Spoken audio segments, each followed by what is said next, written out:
What better way to celebrate the holiday season than with revisiting some Christmas horror with the Silent Night, Deadly Night series? Not to be confused with Silent Night, Bloody Night, of course. A lot of people don't know that there was actually 5 movies in this series, and today we're actually going to discuss them to see if there's any continuity between them at all. So the best gift that any movie can give the timeline guy is a title shot with a date, and Santa delivers right off the bat by telling us that it's Christmas Eve 1971. Little Billy watches in terror as his mother and father are murdered right in front of his eyes by a killer Santa Claus. Cut to 3 years later and he's in an orphanage and not treated very well, contributing to his damaged psyche. Cut again to 10 years later, Christmas 1984, the year the movie was released, and Billy is now fully grown and gets a job at a toy store. He's still afraid of Santa, but what he should really be freaked out about are these damn bunny rabbits. These things are terrifying. After he's forced to take on the role of the store Santa, he witnesses one of his co-workers attempting to rape another, and then he snaps and kills them both, and then basically just kills anyone that he decides is naughty.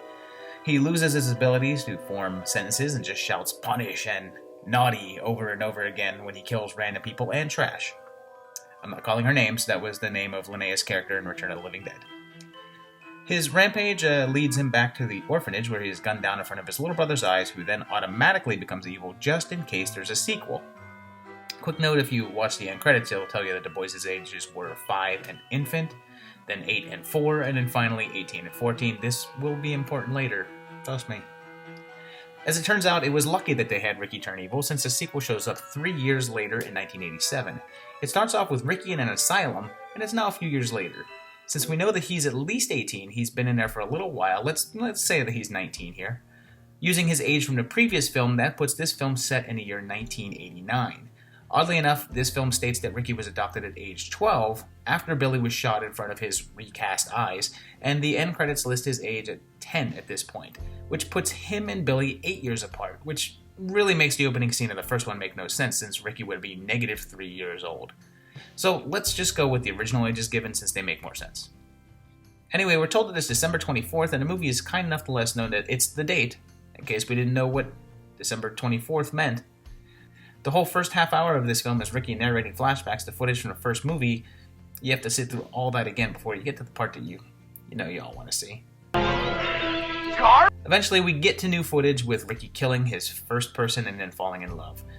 This leads to a scene in a movie theater in which, for some reason, Ricky and his lady friends go to watch the first Silent Night, Deadly Night in the theater. Just to get that straight, Ricky is watching a film about his own life featuring footage that matches the flashbacks that he had in the beginning of the film.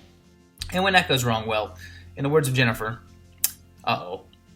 And here it is, the most famous moments from the movie. It's garbage day. Garbage day! Huh?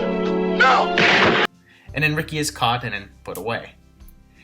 He kills his doctor, though, and then goes after Mother Superior, who has had a stroke since the last film, and since this was pre-internet days, I'm going to guess that the filmmakers couldn't just Google stroke, since this is what they think a stroke victim looks like.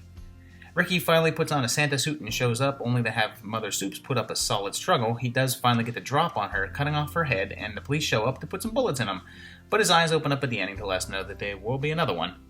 And there was another one just 2 years later, entitled Silent Night, Deadly Night 3, Better Watch Out.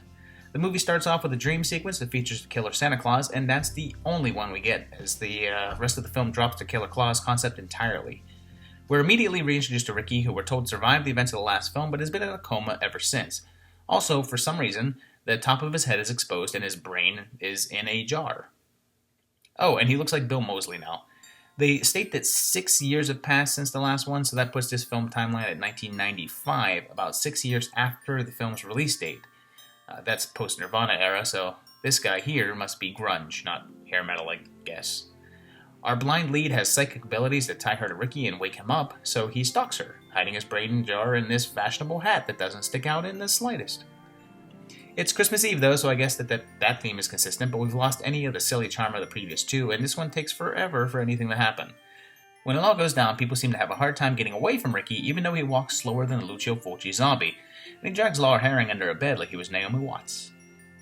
He manages to kill everyone because no one thinks to just smash him in the brain jar, and then he's finally killed by a blind girl with a stick. We get a weird vision of Ricky in a tux telling us to have a Happy New Year, and then we're out. Only 1 year went by before Initiation Silent Night Deadly Night 4 came out, and this is where we go Season of the Witch. The saga of the Caldwell family is most likely ended, and we get a story about a wannabe reporter investigating a flaming woman falling from a building. The trail leads her to a witch coven who's trying to initiate her, hence the title, by, I guess, feeding her bugs, or something. This one's weird. Clint Howard shows up as a homeless guy named Ricky, although he's most likely not related to Garbage Day Ricky. This one has no killer Santa Claus, nor any Santa whatsoever, and there's really no particular point of the film being set at Christmas, except to keep it as part of the franchise. Screaming Mad George did the effects, and there's some pretty wild stuff, and the surreal moments are the best part, but we end up with Ricky being eaten by bug things, and our hero killing the head of the coven while we fade to black. Just another year went by, and we get Silent Night Deadly Night 5, The Toy Maker. We're continuing on with the anthology style of the last film, and this is an entirely new story. It kicks off close to Christmas with young Derek receiving a mysterious gift which turns out to be the worst Pokeball ever and kills his dad. We cut to a very short time later, and Derek is mute and traumatized, and yet the mother seems perfectly fine. They go to a local toy shop run by a guy named Joe Petto. Get it? He has a son named Pino. Get it? Joe's toys tend to come to life and kill people, apparently. And then meanwhile, this guy is stalking the family, and he's a mall Santa who works with another Santa who's played by Clint Howard, who again plays a guy named Ricky. Kim is in this one too, but she's no longer a reporter, and she has a kid who's about 10 years old. Seeing as how there's no way that 10 years have passed since the previous film and Ricky is alive again, it's pretty clear that this film takes place in a parallel continuity to Part 4, although Kim makes a comment about not believing the thing that she's gone through. I kind of like to think that Ricky is the same character as the previous 3 films with just an alternate version of him in which his life turned out differently, and in this one without a hang-up about seeing Santa Claus. Anyway, we get a few more crazy killings which lead us to a disturbing finale in which Joe is dead and Pino is actually a robot who tries to molest our lead while calling her mommy. Ew. They kill the robot and end on a cliffhanger doll that's about 20 times creepier than anything in this entire series. Except those rabbits. Things were then quiet until 2012 when we finally get an inevitable remake, although a very loose one, simply called Silent Night. This one takes place in modern time, and again, we're using the date the film was released. We're back to the concept of the killer Santa Claus, seeking out people he thinks are naughty, like this cheater, and this little girl. There's some callbacks to the original with the catatonic grandpa, an antler impalement, and a much needed shout out to Garbage Day. Although, when they have the chance for the killer to say naughty, they don't let him. Instead, he says, not nice. There's a pretty solid cast list with plenty of red herrings in the murder mystery, including Malcolm McDowell, Donald Logue, Jamie King, and the killer is finally revealed to be someone who we've never seen. The killer gets away, but no sequels have been released as of yet. So there you have it, 6 movies and only 3 of them sharing kind of a scattered continuity.